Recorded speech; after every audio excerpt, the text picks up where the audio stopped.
and welcome to Parenting Podcast and Not That Different. Today, we are delighted to have with us Ms Champa Saha, who brings unique perspectives, both from the lens of parent to Ankush, an avid golfer, a parent-in-law to Alopa, a singer, and an educator with over 3 decades of experience working with students with diverse needs. Champa was the founder principal of Samhita Academy, an inclusive K-12 school in Bangalore, and currently runs a homeschooling program, Mayakunj, for learners with diverse needs. Hi, Champa. Thank you so much for doing this. Hello, I'm just honored and thrilled to be on this platform. I mean, so am I, because you're one person that, I look up to. So thank you so much for doing this. So Champaji, tell us, something about your journey with Ankush. How did you figure out that golf is something that interests him and something that, would engage him going into adulthood? Take it back a little bit. I became a teacher, an ordinary teacher of English, mainstream school, it's so-called in those days, in 1987.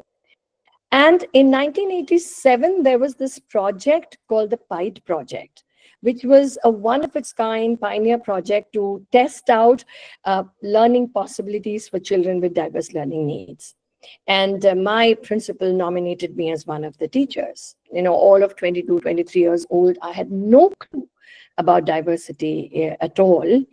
And then thrust with this responsibility, a whole new world opened up to me. And my primary takeaway then was the right of every child to belong. And it was driven home very strongly through my interactions with my students with diverse needs, that a school can be and must be actually much, much, much more than the very narrow,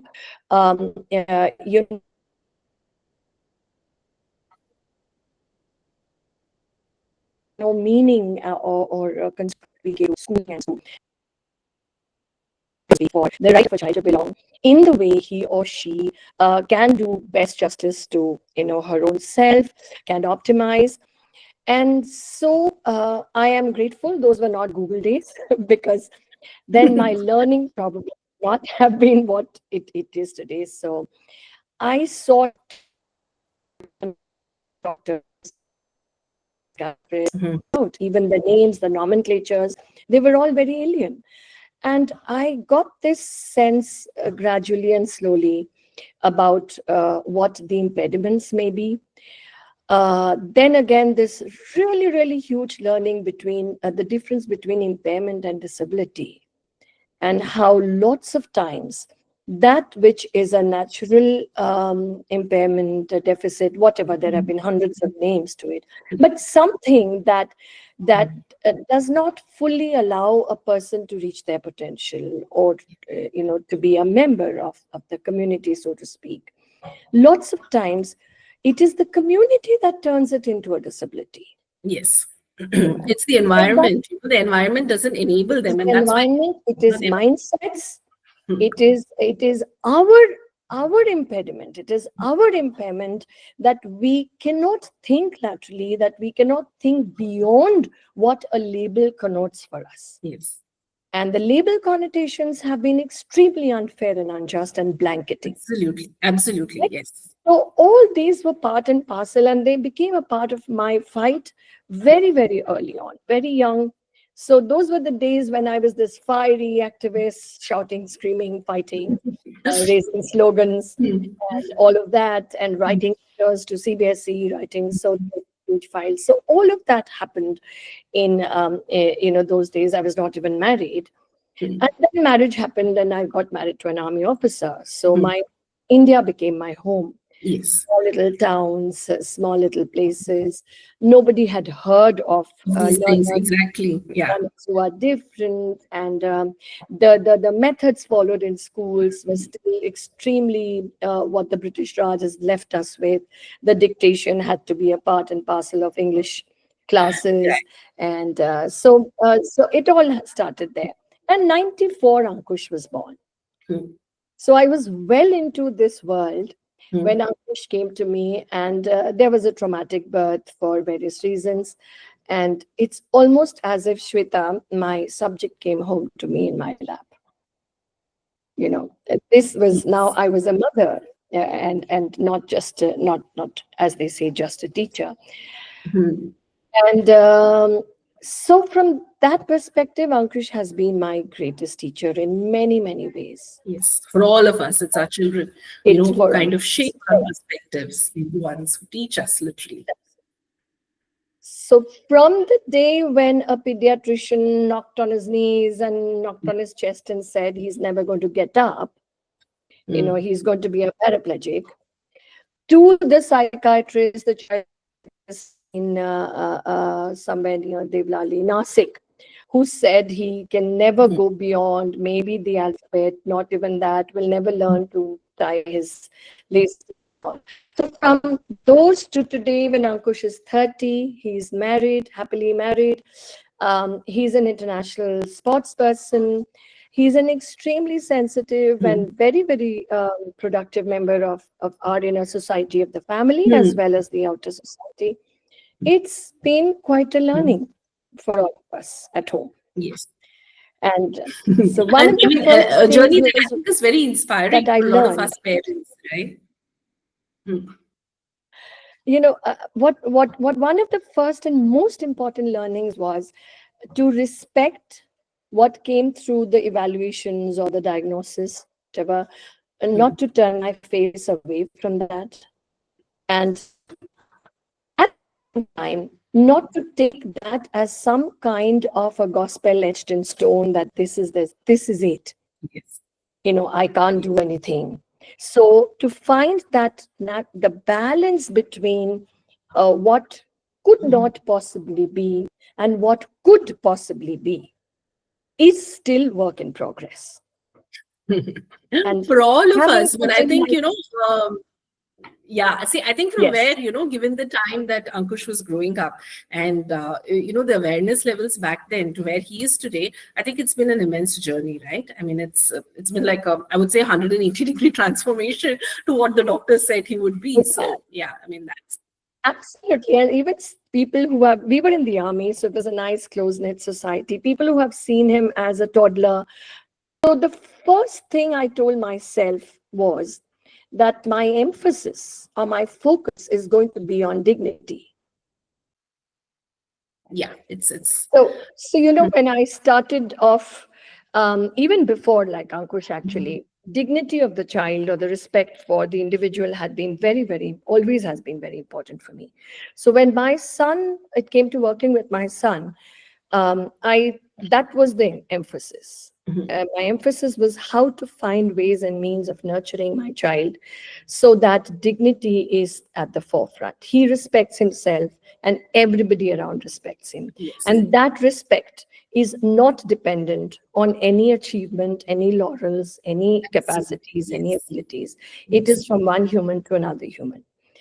So I have fought nail and tooth, I still do, to maintain that because I notice, and it's nobody's fault. It's kind of easy to fall into that trap of a top-down approach Yes. when you really even love somebody who might have a challenge to deal with. Mm. So your love overwhelms you, your need to protect that person overwhelms you, and it's all very well-meaning, mostly. And of course, there are the other kinds also who are the look down types. Uh, but when it is from well-meaning, near and dear ones, this top-down approach hurts the most. So that has been part and parcel of my work with my own son and with every child that I have worked with in these last 35 years. Yes. Every child, teachers, parents. Um, for example, I, as whenever HOD, whatever coordinator, any senior position, I would tell my team that in the PTM, Mm. uh, state your observations, not your judgments. Yes. I Very see important. that your child doesn't talk as much as the other children do. I see that your child moves around a lot more than other children do. There is a possibility of this. If you're aware of any nomenclatures, you could request parents to maybe go to other professionals to get a better understanding of the child. And when you say, if ever, that your child doesn't do this, Mm. then your next sentence should be, so ma'am, because your child doesn't sit, I am doing this with her or him to try and make her sit longer. I Yes. said, do not stop at your child doesn't do this. Exactly. You Exactly. know, a Absolutely. parent Yes. knows better than anybody else in the world what the child doesn't do. Yes. And the parent is immensely flustered because of that. You are not doing anything by giving that feedback. That is not needed. Absolutely. Yes. It's very easy to say your child is not doing 1, 2, 3, 4, 5, but what after that, right? And yes, and how does it make a difference? Exactly.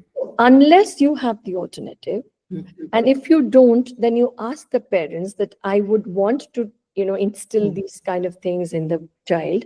Do you have any suggestions as parents? Do you think I could do this? So these were the kind of things that was not just a rule for me, it was my way of life. Hmm. It has been my way of life with all children I've worked with. So it wasn't very difficult for me to use the same for Ankush. I used absolutely the same approach for Ankush. And Yes, we yeah, are. I are we can hear still you on, quite clearly Shweta? now. Hello? So yes, I mean, I think it is. I mean, it's very nice, right? Our experience as parents, I think, shapes a lot of how we relate to the society. And if you're in the position of an educator, I think it brings that much more. That whole wealth of experience, I think, ends up shaping you so much more as an educator, right? You become a neuro-affirming educator. I think even before all of these terms were a thing, you become. I know. My fear with terms is they just tend to become very glib after a while, and Yes. they just start getting bandied about, and Yes. nobody's really paying attention to what they really mean. Yes. So yes, so that was the way with Ankush, and like it has been my way with all my children all through the years, whether in the classroom or otherwise. I started looking out for the present day needs. Like when he was very tiny, he used to be crying all the time. He was not talking. He did not speak as such coherently till he was 5 years old. Hmm. He did begin talking at the age of 2.5 single words, but then he lost that also once my husband then got posted out to Ladakh. Hmm. We were in Maharashtra, and the psychiatrist said that he's traumatized because he had a fixation on the father. Hmm. So, and whatever all physiological tests reveal that there's nothing wrong, he should be talking, but he's not. So we said, okay, fine. I mean, so, typical all the things to nurture a child's sense of. So then again, this was in 1997, 98. Yeah. And I thought to myself, why do we talk? To Because communicate. we Yeah. need to tell things. So I said, uh, let me first try and help Ankush to tell me things any which way, Yes. any which way. And I was talking constantly, of course. Hmm. And that's how I got him to point Hmm. and show me things. And, we were in Ambala, and there was this small little kitchen garden. One day he rushed in through the back door, and he was small little fist. He was holding something, some green I could see. And he kept saying, pata, pata, pata, pata. Hmm. I opened his little fist, and there were a few methi leaves. Okay. Hmm. So it was, he asked for methi ka paratha. Paratha. Mummy make methi ka parathas. Hmm. So I Hmm. said, oh, good, you want methi ka paratha. So this was the kind of thing. So there was a lot of combination of pointing, gesturing, and I would give words to his gestures. Hmm. And I would also tell him, Ki Babu, I might get you wrong because, Hmm. so I know that could be very, very irritating for you, but please Hmm. forgive Mama and just let's try again. And then from then on, I did realize that there was speech because one odd word would Would float come. come Yeah. through suddenly, and that's how it kind of happened. And then we were talking all languages at home. Bengali is our mother tongue. Hmm. Hindi because we born and brought up in Delhi, me and my husband, and English, of course, like how Hmm. it is. So Ankush got exposed to all the languages. Schooling happened. Hmm. It was very traumatic in the earlier years. Yes. There was a particular pre-primary that locked him up in a room, and he was traumatized, just crying, crying, crying. And so all of those things happened, you know. So many of us have gone through those terrible journeys. But there were also very good people. Yes. There were along the way. There were people who tried to understand, who were open to trying new things. There Trying was things differently to see what works with him. absolutely, absolutely. And so slowly I noticed. And then then I realized Ankush had very serious sensorial integration challenges. Mm. He didn't know how to hold something, Mm. like a paper cup Mm. would be like.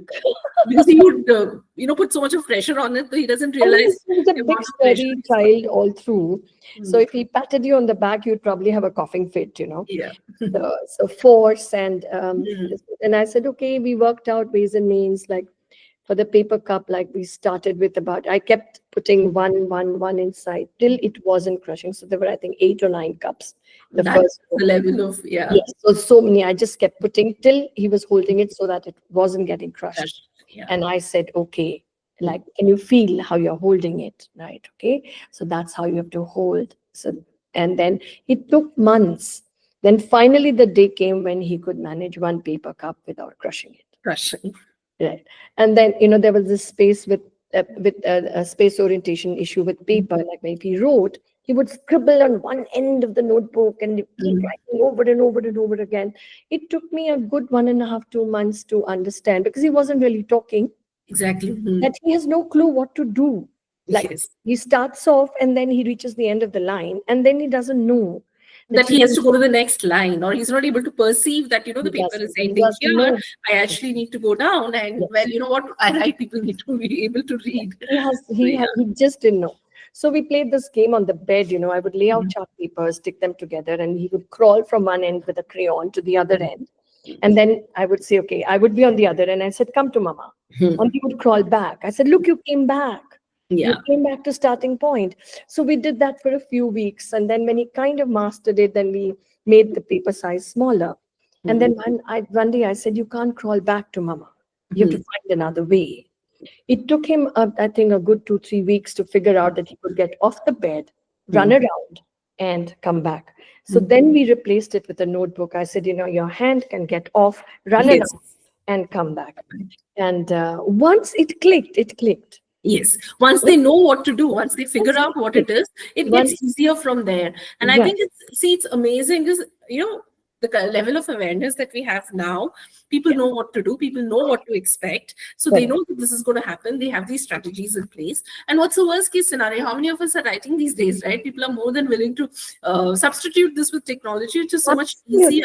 But I think, Absolutely. at that, probably in the 90s, when the awareness was so much lesser, to even figure out what's happening and then, try strategies to make it work must have been such a.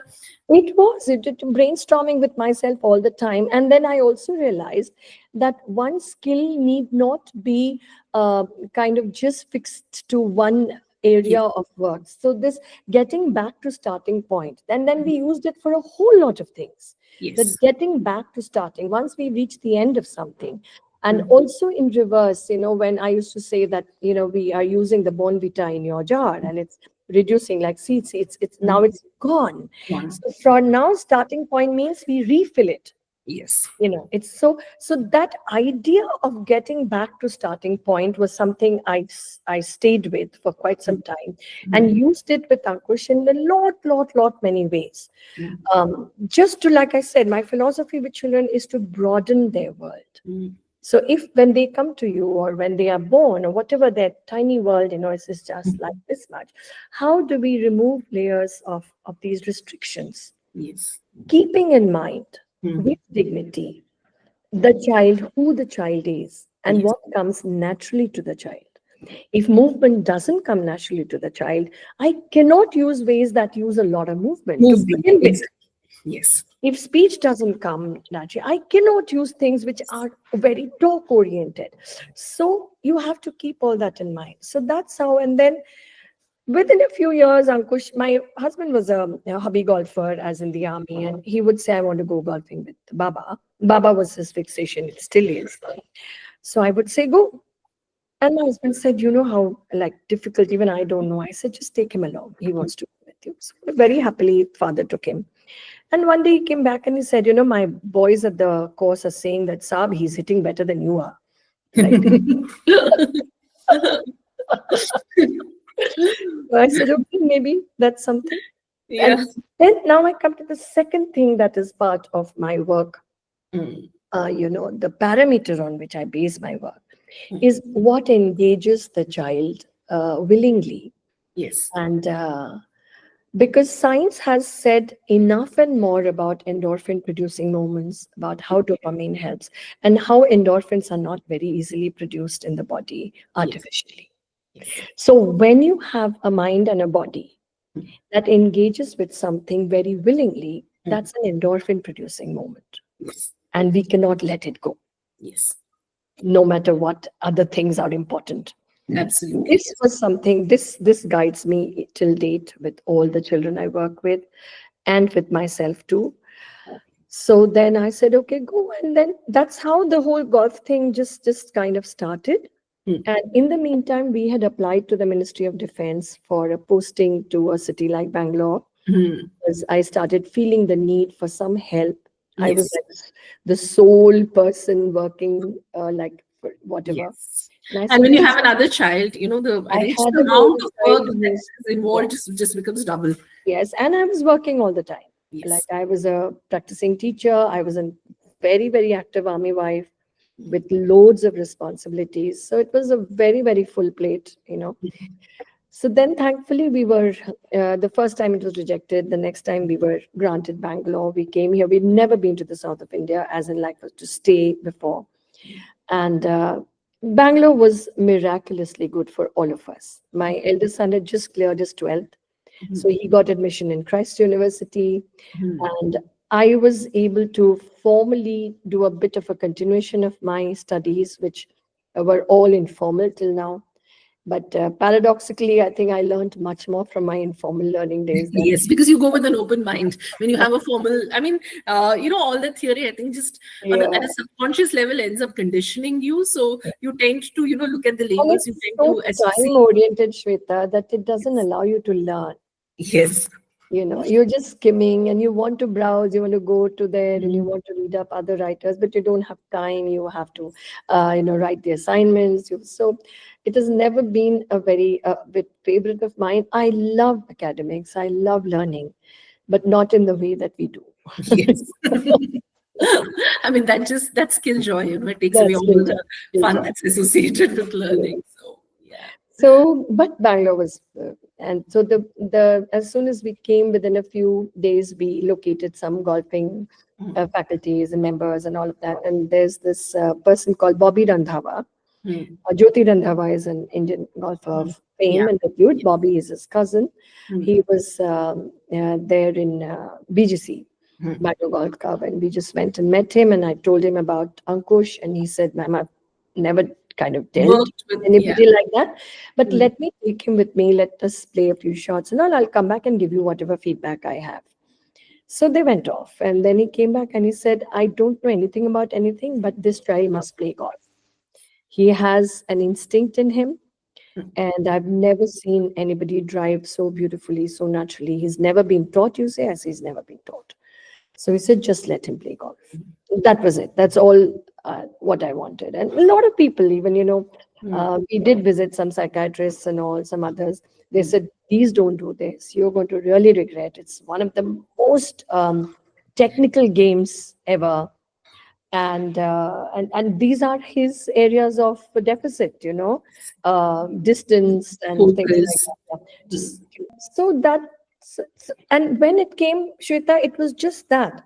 It mm, was a very good option that had opened up. mm. Something that is out in the open, something that is healthy, something that my child loved to kind of dilly dally with, just be there with. And that is all that was in my mind. Mm. That this was such a fantastic engagement opportunity Exactly. and option. Exactly. No, I was not forcing him. I was not, nobody was like, expecting performance out of him. And so that's how it started. Mm, And similar to that was running.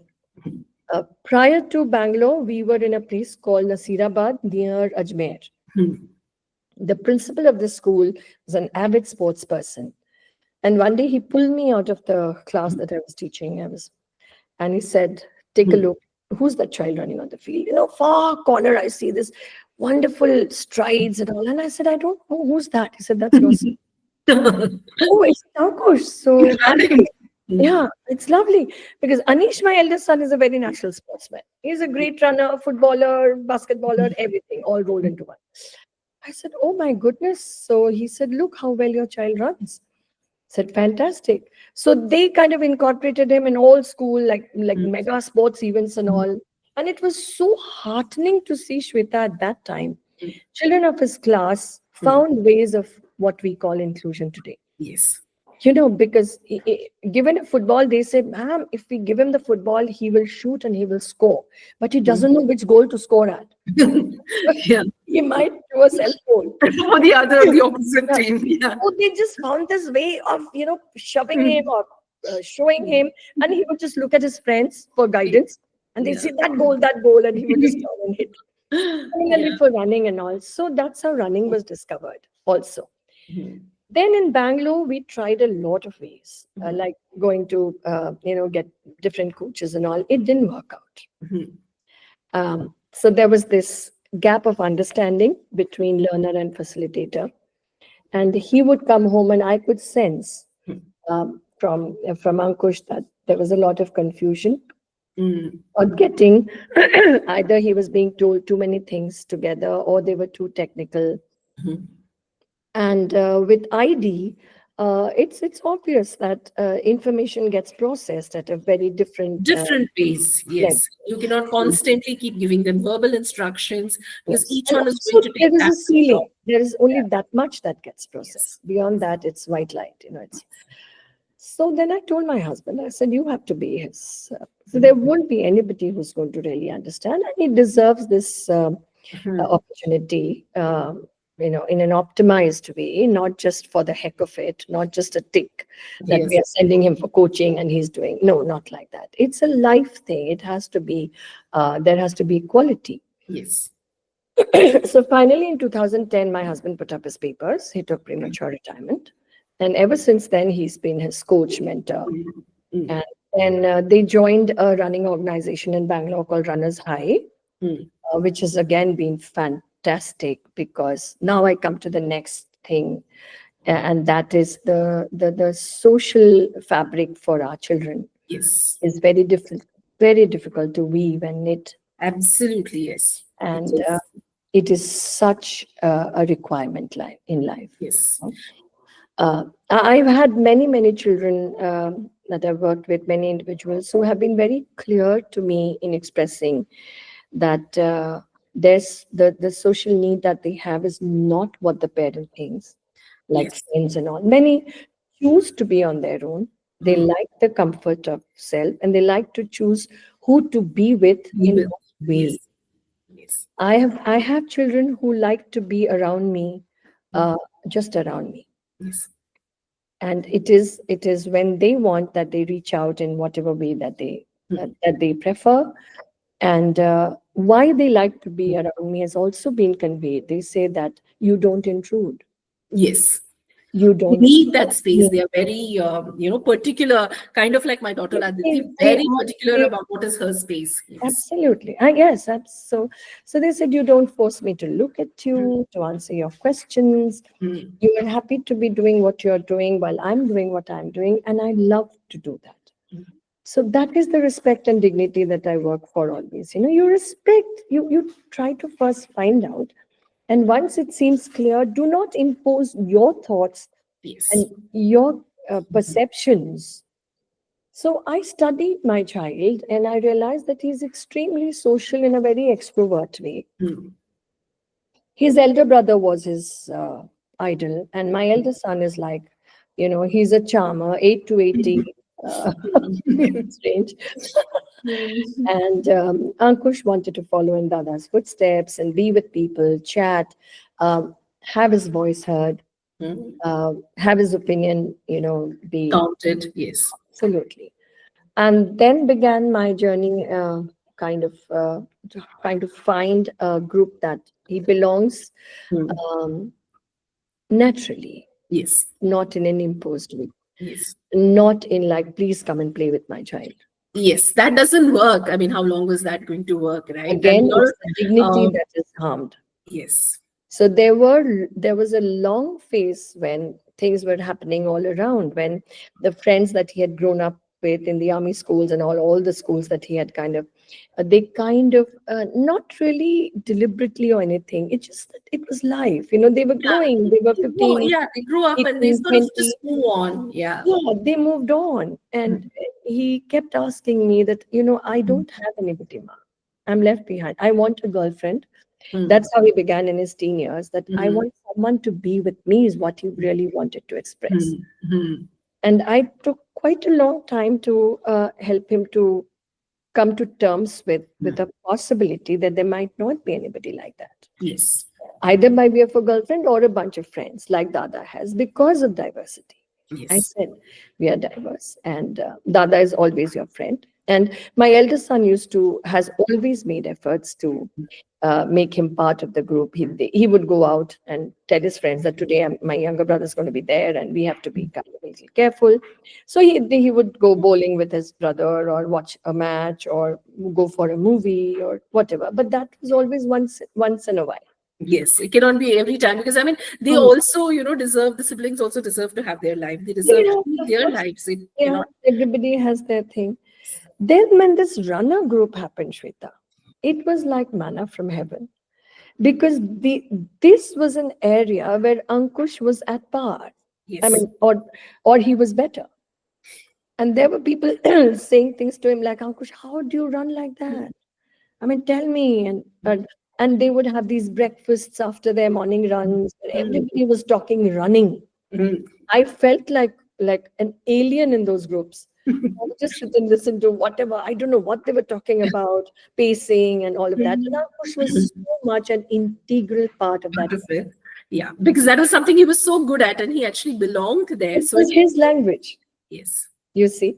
So when it just fitted, that piece of jigsaw, I said, I have found it. And Uncle says, and till date, it's been so long.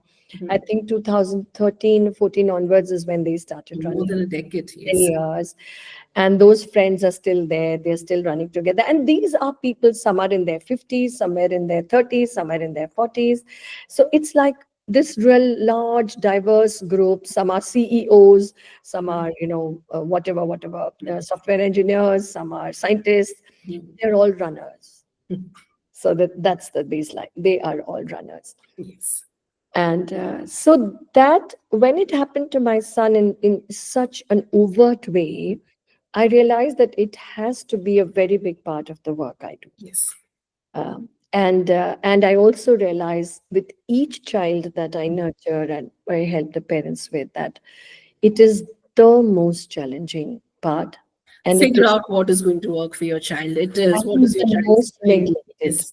It is. It is. The most And neglected. at what point it is you as a parent pushing them to do something Yeah, versus what point it is them doing it because they want to do it. And the yeah, day you figure out what is it that they are doing because they want to do it, I think you've come half the battle is won because from there they would do it because they want to do it, right? You're not absolutely. the one who's pushing it. You're not the one who's driving it. So yeah, it is. It is a So, very and from then on, we moved to another aspect, and that is when we are looking at what to teach our children when they are younger by way of academics, other skills, etc.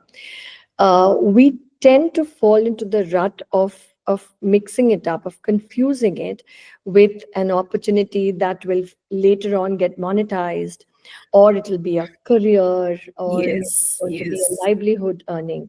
And I go blue in the face talking to parents and asking them to segregate. Hmm. That there are, and that's true for every child actually. That's For true for every every child, but I think for a neurotypical, it's a it is unwritten more expectation, that you are going to grow up and you're going to, have a career and correct. that's the way it is, right? Correct, But correct. yeah, I And mean, absolutely. So, but the pressure that it puts in some of our children, yes. where their natural affinities, abilities, the ceilings that may be there are just not respected. Yes, because you're constantly trying to, figure Yeah. out, is this something This that can has be to lead monetized? to that Yes, position that yes, if there's somebody who sings really well, they have to be a music teacher when they grow up, or they have to. And I yes, say, do not do that. They might as well be. That's fine.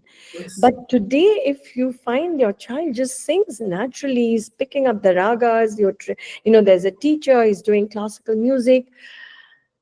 It is the joy of having discovered something, an area which is a beautiful area of yes, very meaningful engagement. yes, I often tell parents, close your eyes and visualize this little boy of 8 of today as a 50-year-old man.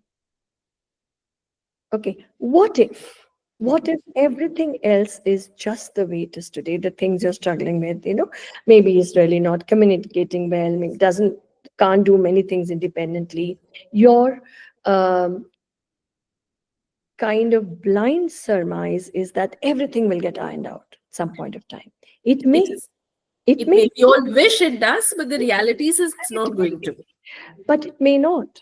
Yes, Does that mean that he's going to be any less or any kind of a negative kind of a thing as a middle-aged person?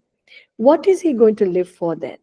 He wakes up in the morning, he's a singer, he gets up, he has his whatever bath breakfast, he sits down for his riyaz, spends a good 3-4 hours with his riyaz, goes out for a short walk. Maybe other things will be there in place which you have to build now, yes, that they are in place then. And it's a nice, happy day. Then he sits and watches TV. If he has a partner by then he and his partner have, whatever, they drink coffee together and whatever. I said, visualize, visualize. But if this same music today, if he's not able to stay with it because yes, you are forcing him to do a course, yes. take exams, he's morbidly scared, he's getting Or pressurized, you're forcing him to go perform on stage, but then he's somebody with and he intense, just can't show up anxiety, and he Sunday and can't say, do it. Yes, yeah. So that is one of the biggest struggles I face as a facilitator. For Ankush, loads and loads of people have said that, he's great at golf and everything. Why doesn't he coach and things like that? And I tell them he's great at golf, yes, with an IQ of 55, 56, with mm, huge, huge challenges along the way. He's great at golf. yes, He loves it. He loves those 6 hours that he spends in the golf course. And the last thing I want to do is to tarnish that joy by yes, making golf a chore, yes, by making it something. He has desires. He's always stated in his, international, whenever the press and all have, that he wants to help children with diversity learn golf. And he does that too. Whenever he has the opportunity, he does it. mm, But I understand him well enough to know that if that is made the primary point of golf in his life, he's going to start disliking it. yes. It becomes a chore. All the pressures associated with it comes, and you just don't want to do it anymore. Right. Then what do you do? Right? So if golf provides him with some Mm, earning opportunities, fine, that's a bonus. But I want golf for in his life to be present same. He's 50, 60, 70 years old. He sits with a driver, he goes to the golf course, he chats up with his old buddies, he plays a round of golf, he has his lunch with his wife. Now, of course, there's a wife in his life, which yes, is fantastic. yes. Spends the afternoon in the, Mhm. and that's quality life. That's all. Yes. What else do you need? And thankfully, I'm immensely and more than immensely grateful to God for belonging to, that echelon of society where I can make financial arrangements for my son for a lifetime. Yes. And there are trillions of people who can't. Who cannot do it? Absolutely. And And I I think, think, all the interventions, the therapies, the schooling, the technology, everything is so expensive, right? I yes, mean, it's always a why? And I mean, I hate the use of the word inclusion by many of us. many of us. And like I said, it's not a kind of conscious thing, it's inadvertent, but we are not inclusive at all. We are absolutely not inclusive. As a society, we are not inclusive. Our governments are doing very precious So little to even as ensure that. individual human beings, Yes. many of us do pro bono work. Many of us reach out to people who are not able to maybe, afford it. But those are all just not Little. even drops in the ocean. Yes. Yes. So all these all India summits, Hmm. uh, respect to all members, People who do the summits, yes. but they are not all India at all. They're not even all Bangalore. They're not even all Bangalore. I mean, they're not even. And what's the point? I mean, the summit ends and period. That's all. There's nothing that comes out of it, right? It's just a If lot of I theory that people just speak and if they there could period. be even just a morning set Mm. aside for parents who don't speak English, Yes. why don't we, when we plan a summit, scout around Mm. and get people? I mean, we can get the drop of a hat, like a few million in Bangalore, Yes. who who don't know what to do. They have Yes. a baby who's Mm. been just born, and the doctor has just said your baby is abnormal, and Yes. they don't know what it is at all. Why Exactly. don't we find some of those parents and have one morning session for them where they can ask questions, where they can find out where to go, what to do? Mm. Because even the parents in the summit are parents like you and me. Yes. They are aware. I We mean, need they. the summits It's, actually. yes. We don't need the We summits. absolutely don't need these summits. Why we are not taking it to people who need it? That's very true. So much of Multiple research. levels. You know, So see, there are people. every postgraduate degree, there's research galore. There are these small little dissertations, and they are written, they are marked, and they are stored away somewhere. For Yeah. whom? Yes. Why are we doing this study? Hundreds and hundreds of young men with, men and women with enthusiasm are doing their post graduations and just forget special needs, just education. And all post graduation now requires these dissertations. They Yeah. go, they study something. They need to float out in the air to reach some corner somewhere. Yes. But none of that is happening. Nothing So, happens. no. Nothing. So there is no inclusion anywhere. We we need to, look at it only from each one of our points of view. There was this very interesting little workshop kind of a thing which I had done, and I had a slide up, and we were talking. They were all practitioners of inclusion there, all professionals, and I had put up these few profiles, including my sons. And I said, "They're, in the audience, I asked how many of you have, people maybe who are looking for partners and all that." And there were quite a few hands raised. And I said, I have the profiles of some 10 very interesting young people.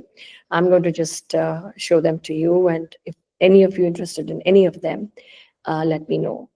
So at the end of it, I said, okay, anyone Yeah. here who would be, not a single hand was raised. I said, we are not inclusive. We are not at all inclusive. We certainly not inclusive. We want to work in the field of inclusion, but we don't want to bring home somebody that Yes. we know has a deficit. We are not. Absolutely. Yes. Let's face it. Yes. Let's face it. So anyway, so all of these have been my learnings.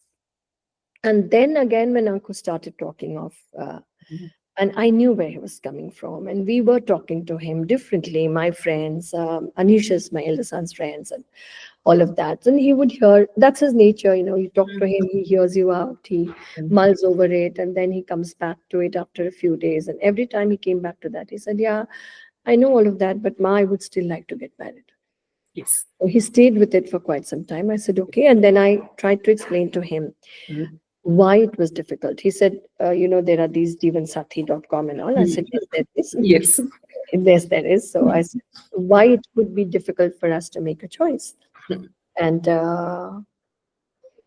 I don't know how much he understood or what he took away from it. He said, he just told me, keep trying. Yes. I said, okay. And he said, and then, simple person. And he said, I really like the idea of, because, and then there were a lot of faux pas in communication and all that, typical thing which was managed by my eldest son. Facebook profiles, and he just said, I love you to some friend of, Without, kind of really thinking about it. and you're Yes. so sexy and things like that. He was imitating, he was copying from the world around him. These were all learnings for me, for the Yeah. family, and of course for Ankush. So all of this happened. Lot of social accidents happened along the way. Some people took offense, some understood, and whatever. Part and parcel of this whole game. And then No, but I'll tell you what is interesting, Champaji. How many of us so-called neurotypical people have not had social faux pas, haven't, found the wrong person and said, yeah, well, this is the person for me. And, haven't gone there and done foolish things. We absolutely, do the same thing. So in what way is it different? We always tend to, associate that label and say, it is because of this, exactly. this person is doing, but how many of us so-called normal people don't do it? Very, very Doing typical. it all the time. Exactly. But then that was a stroke of luck. There's this platform called Inclusive Matrimony, Anu Vishwa, and I am eternally grateful to her for her and her team's efforts, and just came across them and then got in touch. And it just so happened that Alopa's father had just kind of uploaded his daughter's profile, and so Anu immediately got in touch with me and said, there is this Bengali family. So I said, okay. I mean, that's really good because I mean, Bengali was not anywhere On the list, but yeah.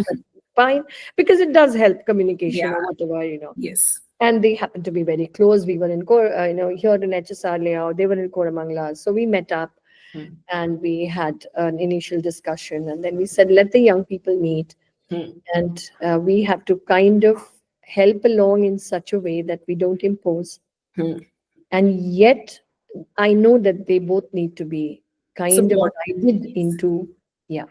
So they took their time. It took a few months. They would meet every other day. These were like kind of supervised dates, or what do you call it? I mean, they would go out. We would all go out as a family sometime. And then this one conversation with my son completely convinced me. I said, why do you like her? Because Alopa is not the kind of girl that you normally, have shown appreciation for, because he's this tall, strapping 6 foot. Yeah, I've seen the photograph. He's quite, I think he's like his dad, right? Yeah, I mean, yeah, much taller than his dad. My father-in-law was like that. My brother's also tall, so. And he's always gone for these very diva-like figures, in the world. My elder son's girlfriends were like really fashion conscious. I said, you like girls like that, don't you? Not Alopa is like, wait, she's 4'7". Yeah. She has growth hormone deficit at birth. So I said, she's so tiny and she's not fashionable and all of that. So he said, yeah, Ma, you're right. But, there are a few things. So when my son talks, he's slow. He you have to give him time. So he likes to talk to me because I sit and I wait it out. And I'm not giving him words most of the time. Sometimes I make those mistakes too. But so there were these 2-3 things he said. He said, firstly, that Alopa has done her graduation again from Christ, although a slow learner, but she has done it. And then she also got trained as from Christ itself as a teacher. Hasn't really pursued it, but she's done her degree. And of course, she's musically trained. She's still doing her course, sings quite well. So he said, Ma, she is a teacher like you. And she's okay with reading and all, and I'm not very good at reading, and I find it very difficult. So things that I can't read and understand, if she's my wife, she can explain to me. That's such, insight. So profound. Yeah. So profound. I said, yeah, that's true. And then I said, what other thing? He said, and I am very big and strong, and I walk fast and I run, I can lift things, I can do a lot of things that Alopa can't.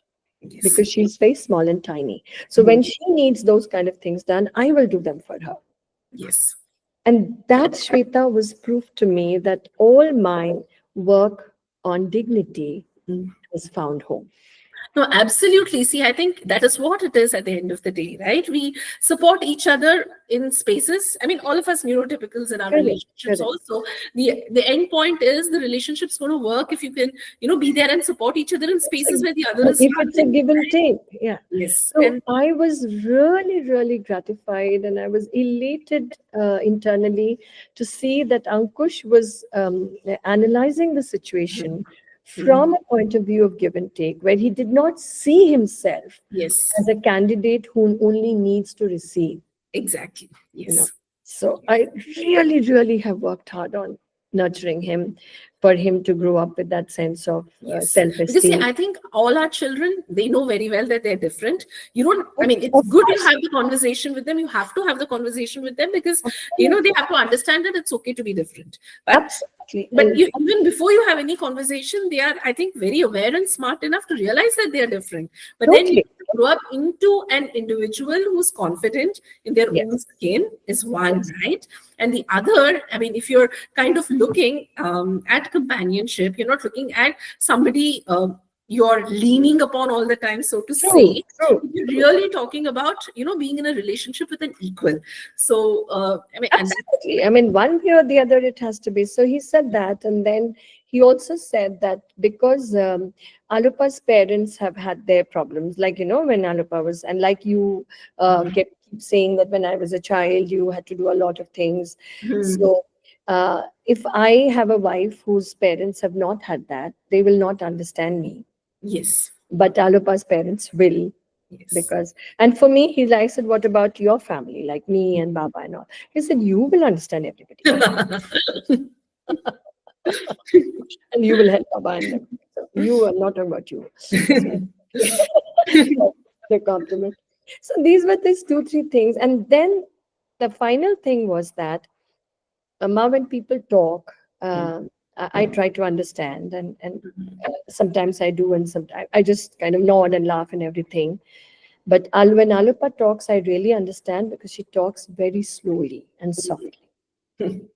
So Ankush is overwhelmed With a with, lot of yeah, chatter, a lot yeah. of But conversation. because he's an extrovert, Mhm. he doesn't see that as something negative enough for him to run away from A bit, crowds. yes. Yeah, but he is also always stressed that in a crowd, a conversation is going on and he's not really following. Yes. So we worked on how he can identify one part of the crowd and be with them, Mm.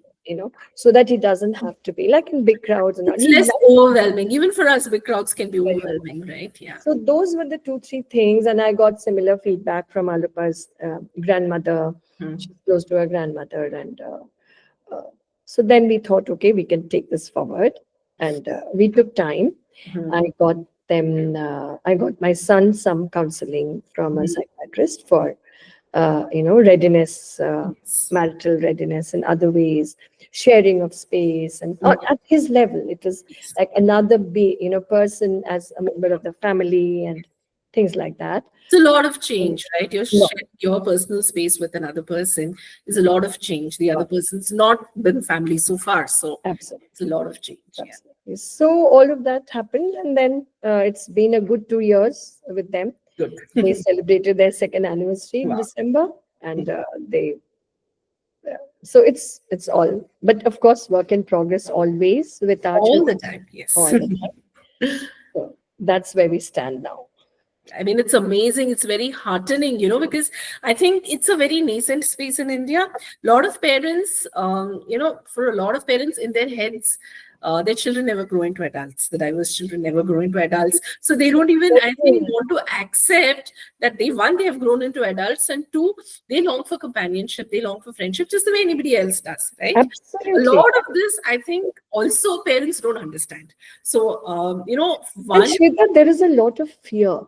yes. Sometimes I understand the fear, and there is so much of vulnerability in young people, and especially with a young person who has certain differences, lot of vulnerability. And on the other side, there are elements in society around us who will not think twice before they cash in on this vulnerability. Exactly. It is very scary. There's no doubt about that. But then again, as a parent, we have to find the balance somewhere, Yes.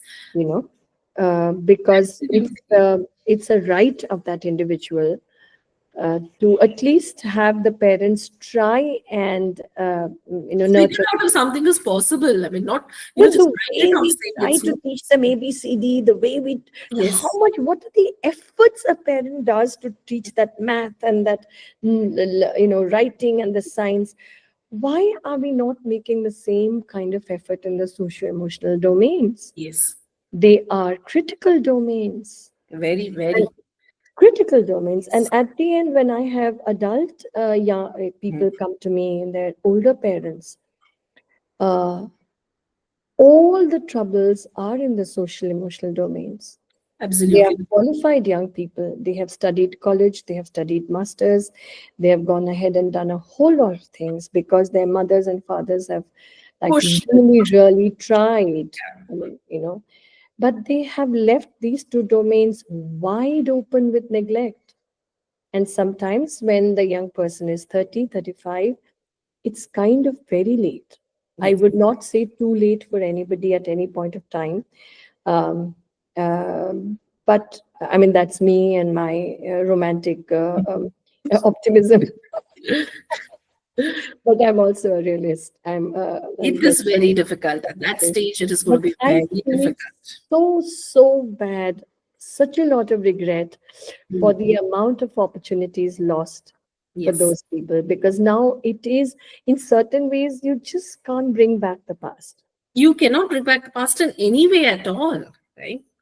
And that is always my thing with parents. I said there are 5 domains. Please, the physical domain more or less gets catered to. The language and speech is like one big fight nowadays. Everybody has to give public speeches apparently. Everybody has to become famous. And I mean, if you're an autistic, then you have to be the brilliant 1%. Something has to be there in you. Why the hell are you not doing So anything? crazy. That is so crazy. And then the cognitive domain has got reduced to the ABCD and the 1, 2, 3, 4. Yes. There is nothing else in the and the social and emotional don't exist. Yes. What kind of a child? And then the moment a parent comes, so what do you want for your child? I want my child to be independent now. Okay. Are What you do you want? independent? How many of How us are independent are independent? you? I Yes. asked. No human being in this world, no single human being in this world is independent. The first thing I asked, Very did your relative. maid come today? Yes, ma'am, she came. I said, okay, from tomorrow, next 5 days, if she doesn't come, no, don't even say things like that. Can't, not my maid. I said, you're not independent. Nobody is independent. Let's redefine the word so Yes. that we have a practical goal setting as Yes. a mother or a father for our child, Yes. who, as it is battling with so many challenges, and then you want this independence thing. Independent, and that is your idea of independent. So yeah, I mean that's again a very relative term, right? Very, So your very idea of relative. independent, yeah. Very relative.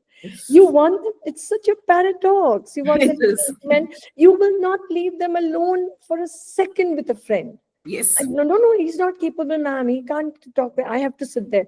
And I said, then what then do what independence are you talking about?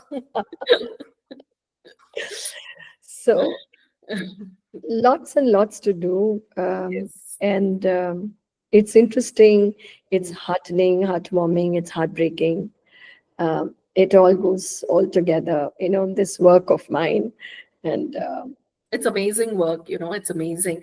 it Uh, is Tell us so much. something about Mayakunj. How did that happen after, My teaching in schools, being a principal, largely spending a large chunk of your career in mainstream setups? mainstream Now, setups. So very while main. I was in mainstream setups, the soul of my, like, whatever, the Mm, food for my soul, so to speak, were two, three things. There was theater, mm, there was reading, mm. and there was this pro bono work that I would do with just whatever came my way. It was always to do with children, always to do with marginalization.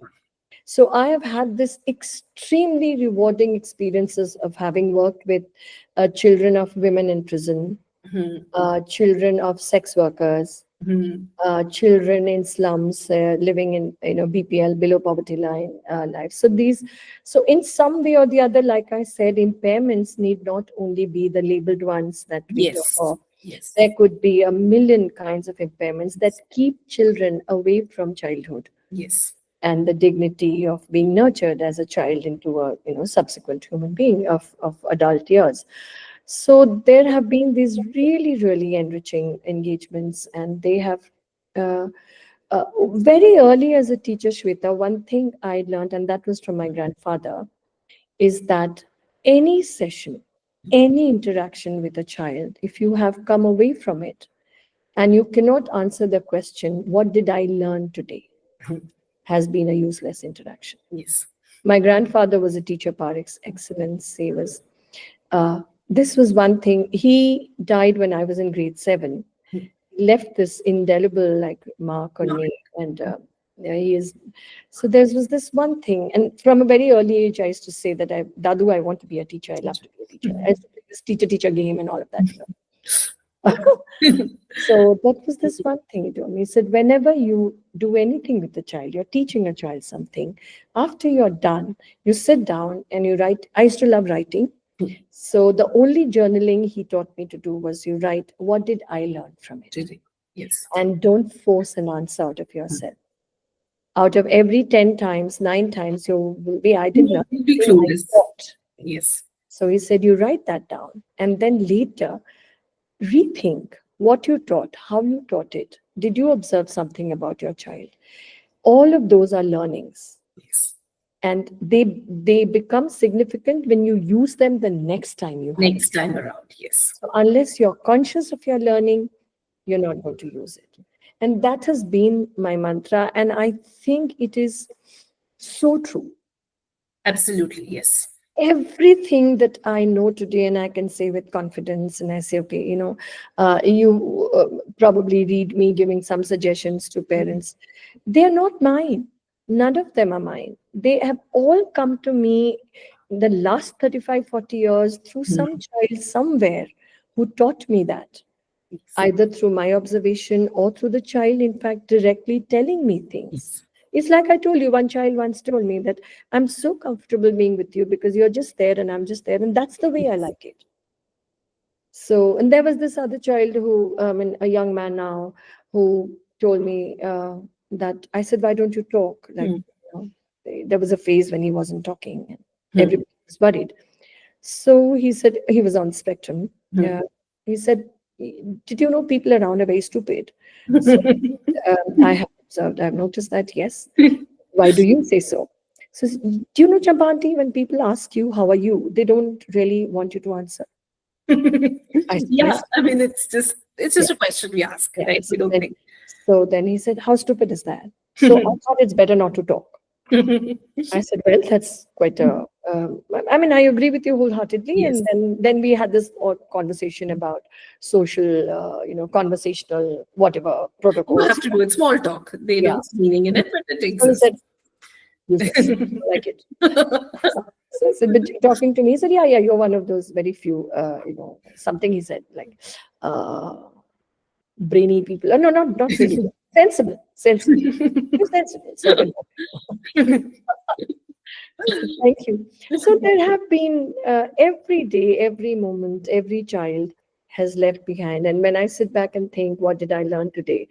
Uh, Now, because I've trained my mind to recognize my learnings, they are outpourings. Like my Yes. diaries are full, because there's so much. And I say, where am I going to use all this learning? There's so much happening.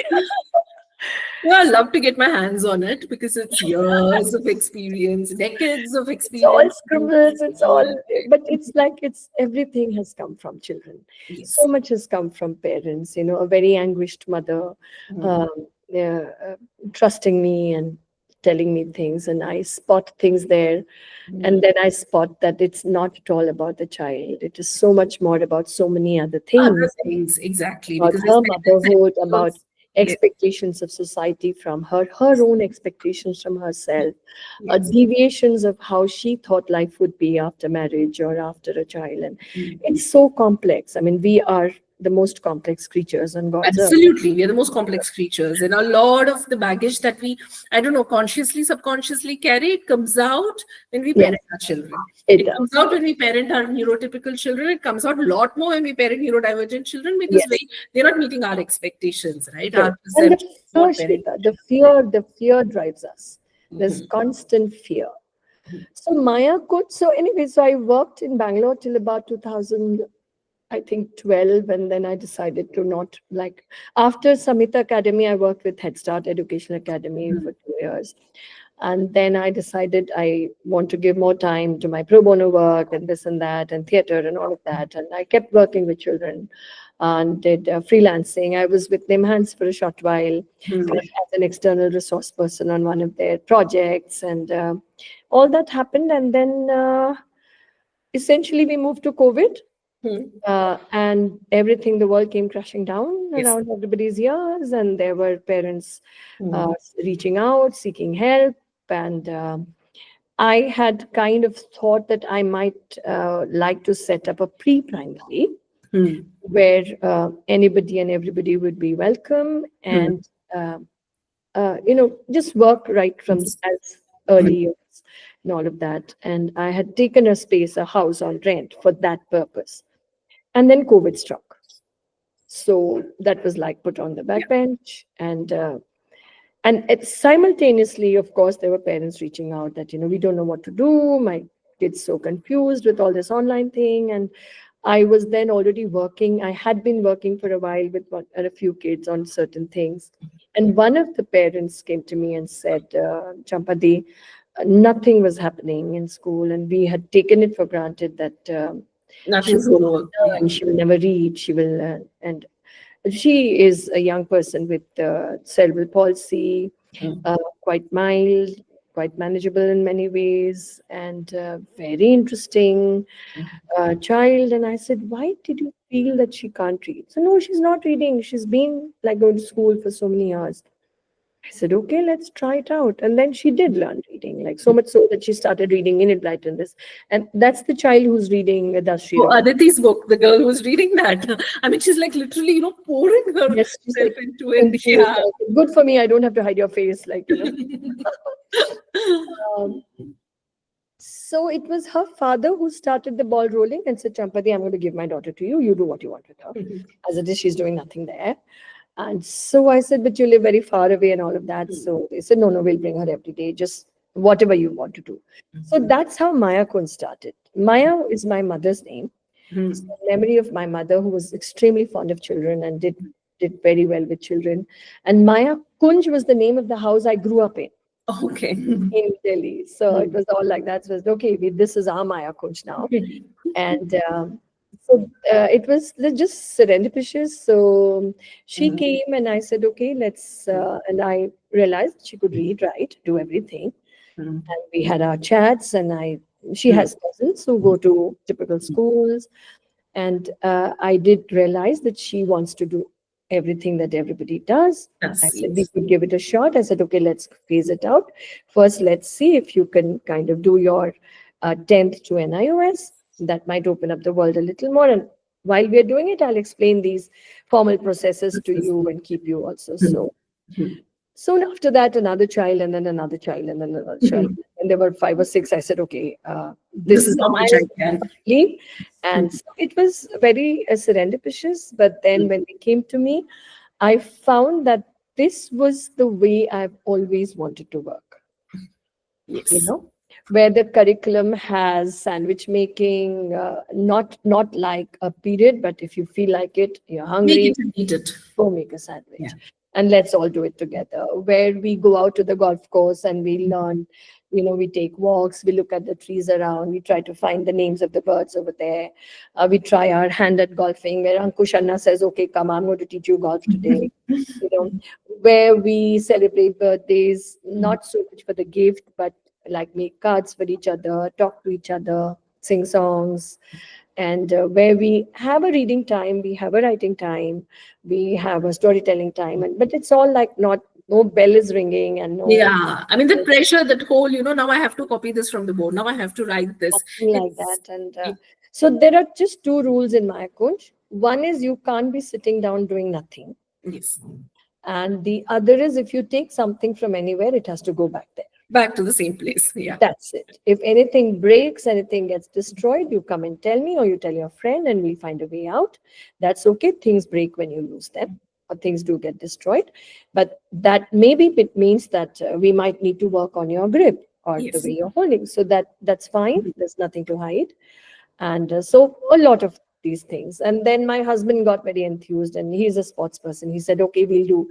So they go out for walks in the morning. They do yoga with my husband in the morning, some stretches and things like that. So it's been these 3-4 years of Mayakunj, and we have an alumni now. If you Wow. Completed her 12th. children come for various things. Parents have different things in mind, and I say, look, as and when I feel that whatever I can give to your child, whatever time it takes me, I will do that.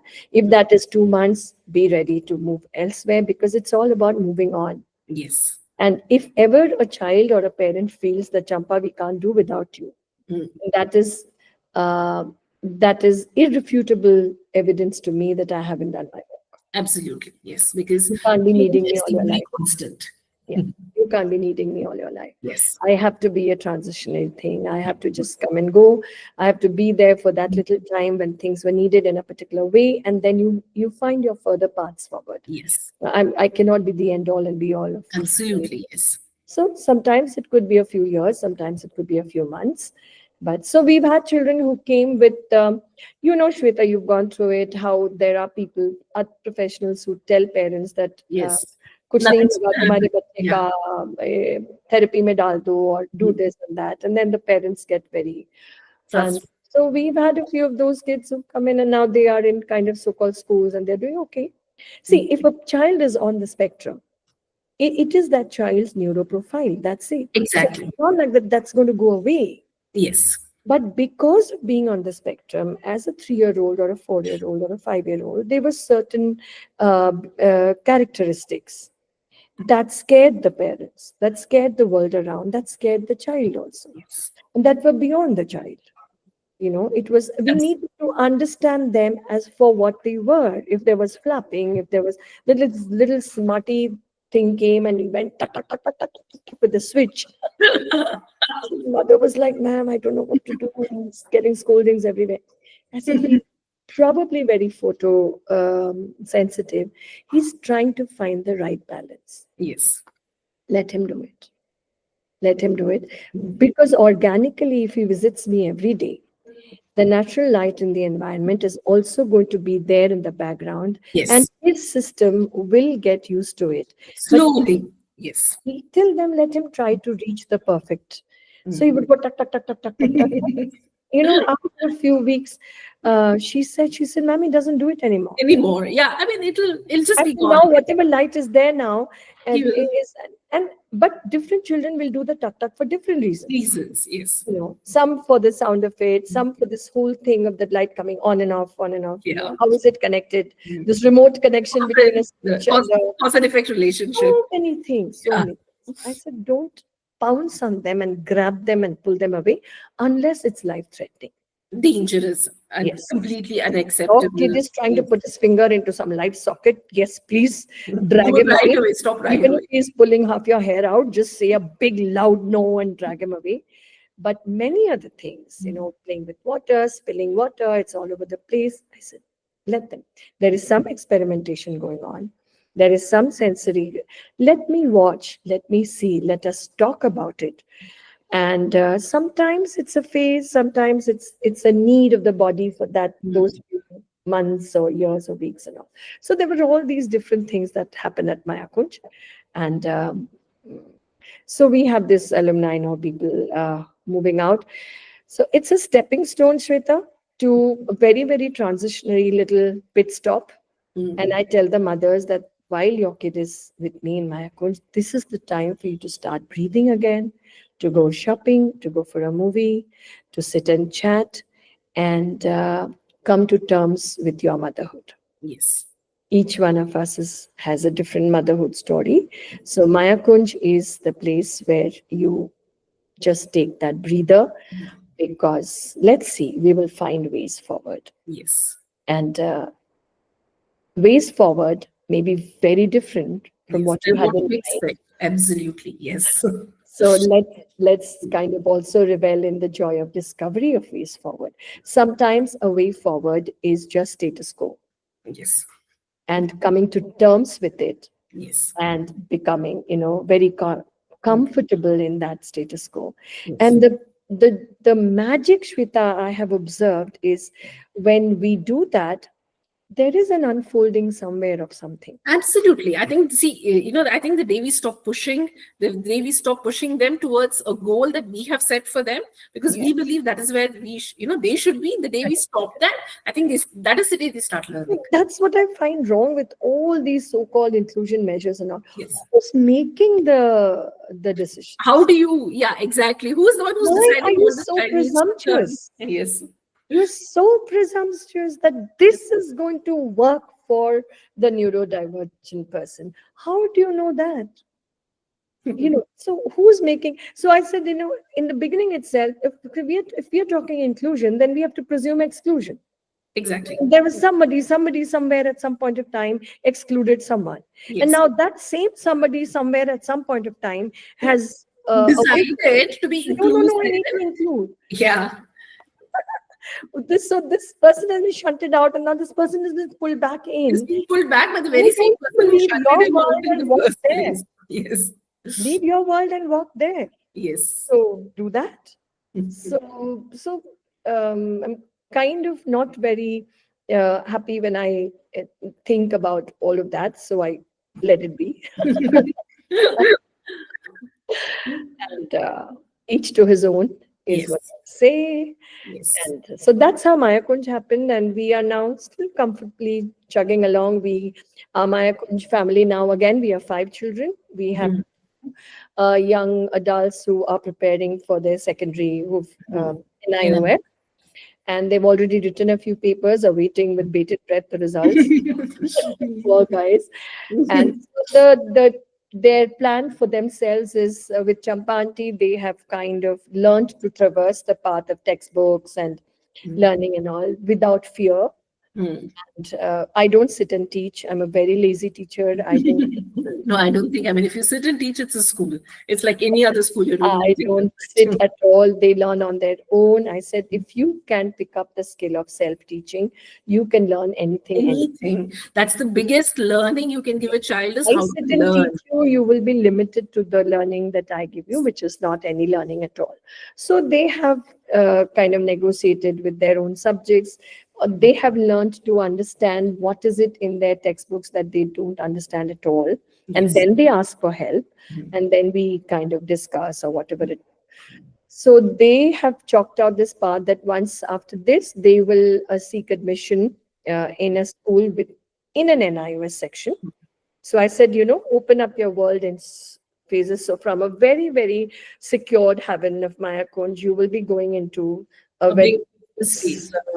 a very noisy, socio-emotional world out there. So let Yes. the academic part be something you're familiar with, the Yes. NIOS pattern and all of that. So they are going to do that. And once they do their senior secondary, it's a wide world out there. Yes. Go find your path. So these two are like that. There is one child uh, whose receptive levels are sky high. She keeps taking in, and she's learned to read, and she's extremely quiet, but whose expressive levels are, Hmm. you Well, know, don't express what all she knows. yes. So we're still thinking about it. She Hmm. probably will take time. If ever she has to be a participant in this process, then that's her choice. But as of now, we have discovered that she has extraordinary talent in swimming. So we said, okay, and she Excellent. enjoys. Yeah, so she's kind of balancing between this and that. And then another child, the fourth one, is again, he has very significant neural damage at birth and later. He's again gifted. He is very good at music. He's learning Carnatic vocal. And we are all trying very hard for his parents to understand that That that's is the what he joy should of be his doing. life. Yes. So even though you might help him to take exams and things like that, but things like conditioning him with comments that you're going to become a music teacher and all that is actually stress, Yes. and it takes the joy away. I said, don't do that now. So we're working on that. Is a wonderful, very, very cute little boy. And our last member, last and not the least, is she is about 9. She's on the spectrum, Mm. and a very interesting GLP person, just told. And I am amazed at being the witness to her progress from when she came to me about a year, 2 3 months back, to where she was just using these chunks of these words in. Yeah, and you like, trying to figure out whatever is that even supposed to Yeah, mean. and it was That amazing. is. And now she's kind of maybe fourth, fifth stage, as they say, and she's kind Mhm. of moving into typical language, Mhm. but with that little lilt in her tone that Mhm. is very typical, and it's wonderful. She comes across to me as a person, as a child with extremely good levels of intelligence. Mhm. Receptive levels are massively good. She picks up, she learns, and she has this drive. She Mhm. wants to do everything that everybody does. So if I tell her, shall we work with words? She says, no, I want to write a sentence. So sure, please go ahead. So, so that's how we are, and we are going to now give it one more year Mm. to for the parents to finally Figure out. minds as to how to take it forward, because Mhm. she, at least as of now, she exhibits the all the things, signs of wanting to be a learner, Yes. as in like of information. Now whether that's academics, whether we'll wait to find out, but that's how Mayakunj runs. They come at 9:30 in the morning. It's home. I was not well. I had my heart procedure. I was in bed. But school didn't stop. School never stops. They love uncle to be their teacher, because uncle is the driver of the school. He takes them places in the car. So they prefer uncle to jump auntie. So, Yeah. and he does sports with them. He jokes around with All the them. fun part. That's the fun part. And so they come, and what I like about them is that they know what to do, so they don't really need Chapanti around. It's a day well spent. They come in the morning, they chit chat with each other, then they have this little fruit break, then they go for a walk in the park outside, then they come back and it's reading time, writing time, or whatever, and they pick up. They have trays, with their things, so they just go to their tray and they pick up something. They sit down and engage with it, because I'm not seeking any performance standards from them. They perform. Yes, that's the.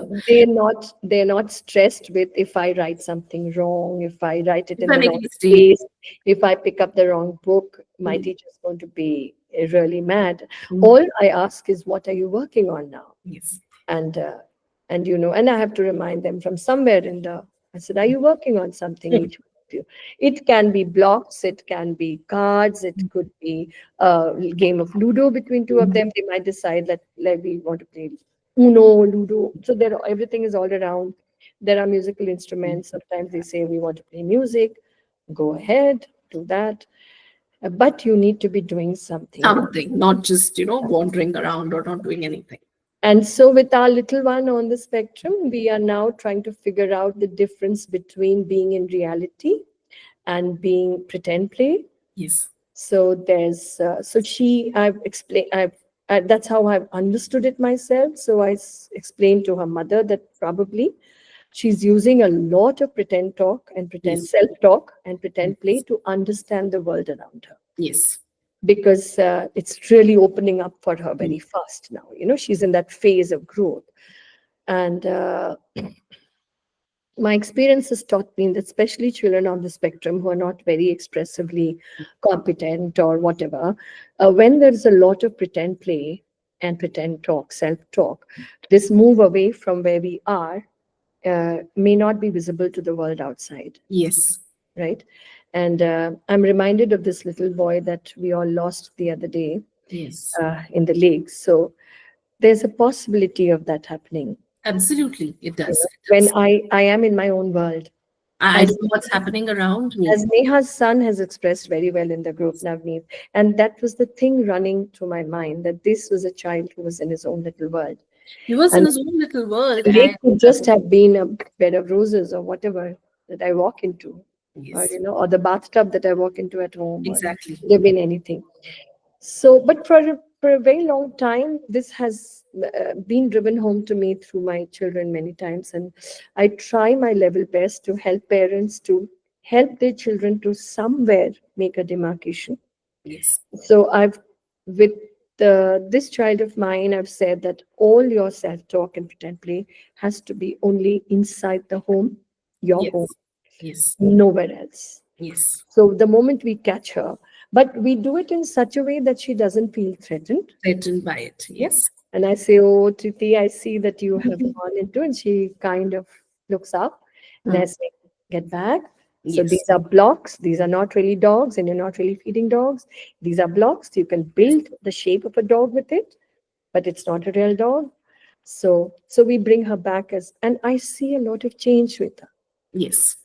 It does. It does work. It's A lot of change consistent. because over the months now she has started identifying. Yes.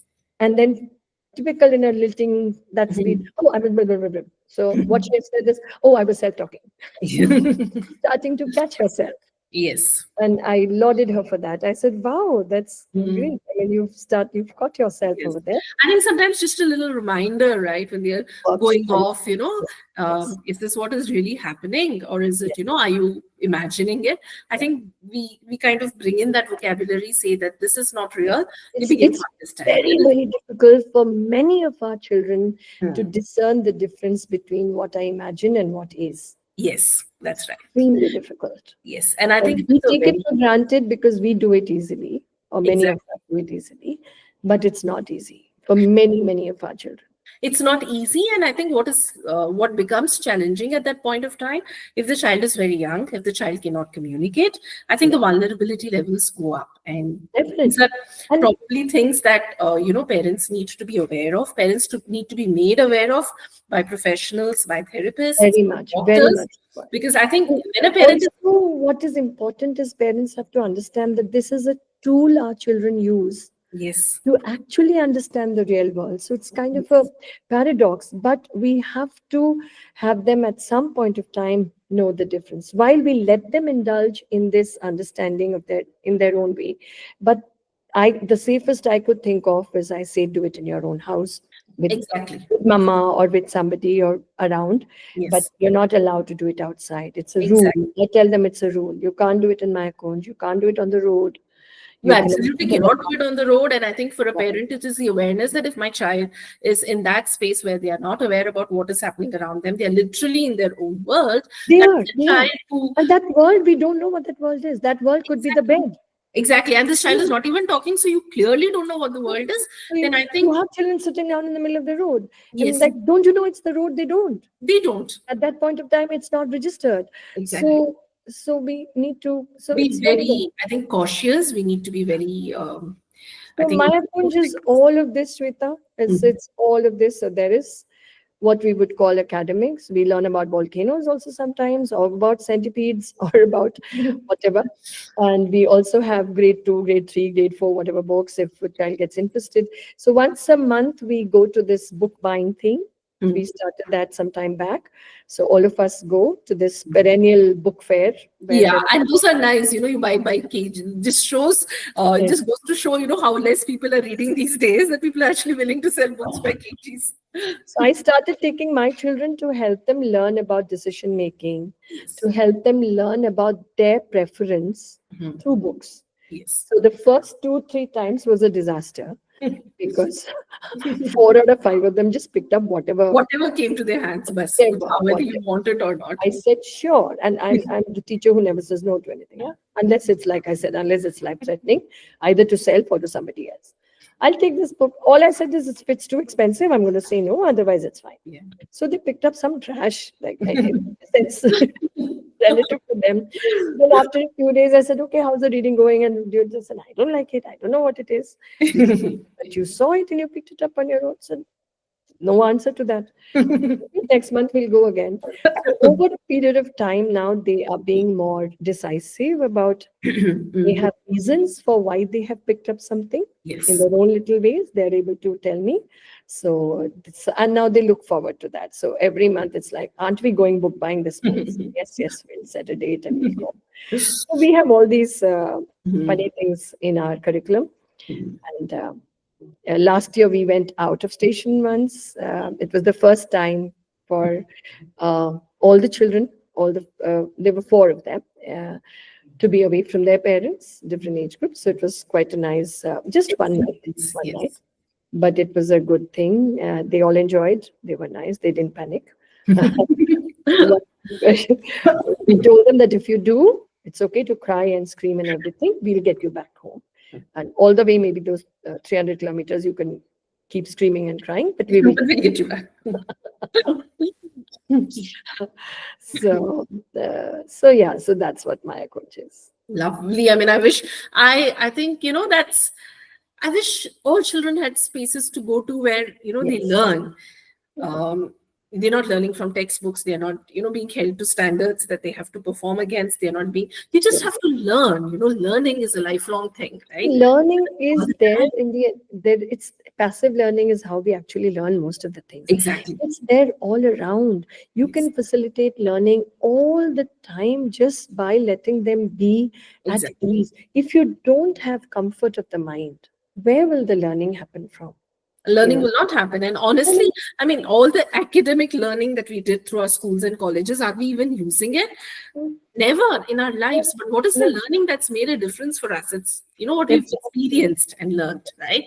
And our brain is like all of us learning all the time. So yeah, it's things like, they come some days, it's nice and sunny and bright, and they said, oh, today we want to sit outside. So we're lucky to have this house, which has got a nice little portico. It's an individual, like separate house and all. So I said, yeah, make arrangements. So then I came out after 10 minutes and one table had been dragged out some way or the other. Some chair has been dragged out. So because there is no standard expected, they try all kinds of things. Yes. And when something doesn't work out, all we say is, okay, find some other way then. If this is not problem solving skills, it comes. Nothing is really wrong or right unless you're hurting someone. Yes. That is the mantra. Unless you're hurting someone, you're stepping on somebody's toes, you're sitting on somebody else's chair, you haven't looked around to see who's around you. And then all my children, most of the time, they need this sensory awareness of what's happening around They're you. not doing it deliberately. Yeah. But yeah.